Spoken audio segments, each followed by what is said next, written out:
Africa gave so much to the world, you know. Its story is a deep well of history. Long before modern countries, Africa was a continent of rich lands and skilled people. It held vast resources under its soil. It was home to vibrant cultures and strong communities.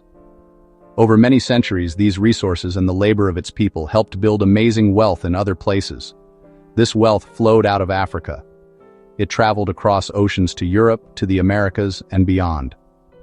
Yet the story often told does not give Africa the credit it deserves. Africa Lens looks at how Africa's contributions helped fund the world's growth, and why the credit went elsewhere. This story begins with trade. For a very long time, Africa traded with the world. Traders from far-off lands came to its coasts.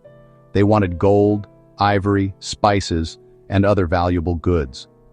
African farmers and artisans produced these items with knowledge passed down through generations. They worked hard to meet the demand.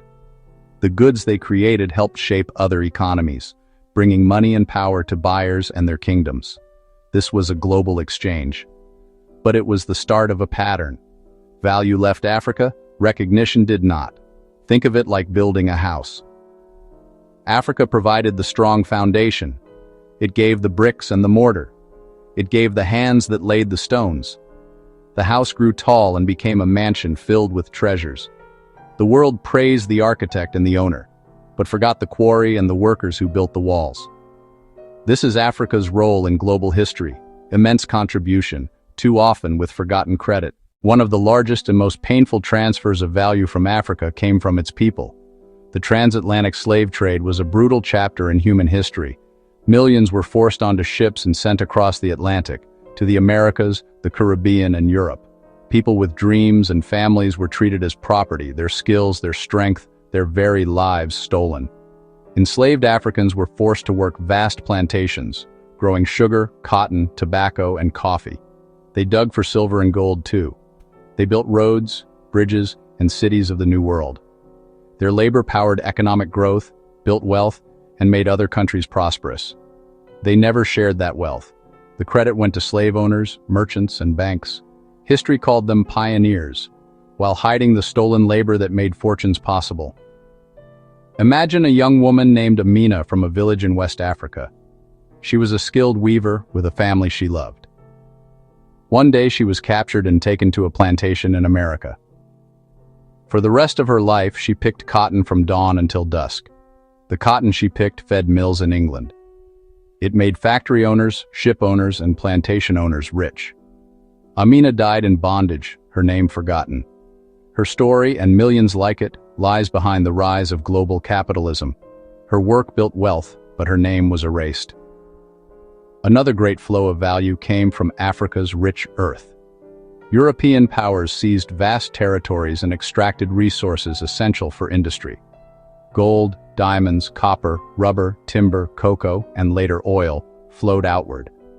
Prices were kept low, rules set by power, railways and ports moved wealth out, not investment in. Value was added elsewhere, profits soared. Profits pooled abroad. The source regions saw little of the final gain. The story of who gets the credit is also a story of who gets to write the history. For centuries, Europe and America wrote the world's history from their perspective. Their books praised their explorers, their merchants, their inventors, the builders of great industries.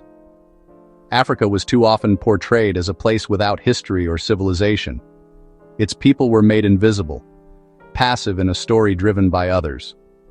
Omitted were complex societies and kingdoms spanning thousands of years. Missing were the farmers, miners, and workers whose labor underwrote colonial wealth.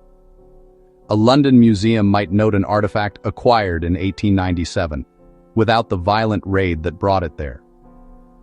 Credit went to the collector, not the original artist or culture. Banks, insurers, and exchanges in Europe mediated global trade and captured the credit.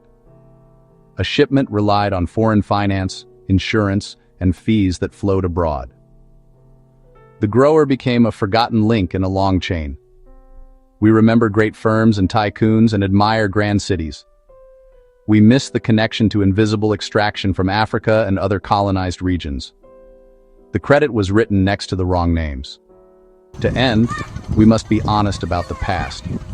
History should help us understand, not hide truth. When we talk about modern wealth, we must be fair and name everyone who built it.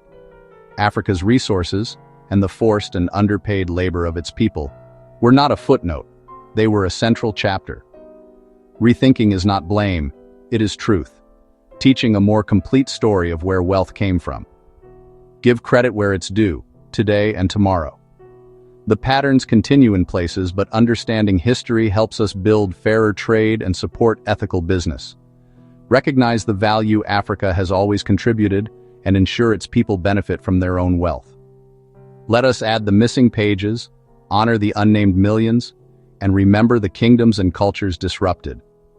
Please drop your comments, like, share, and subscribe to Africa Lens for more insightful videos. Thanks.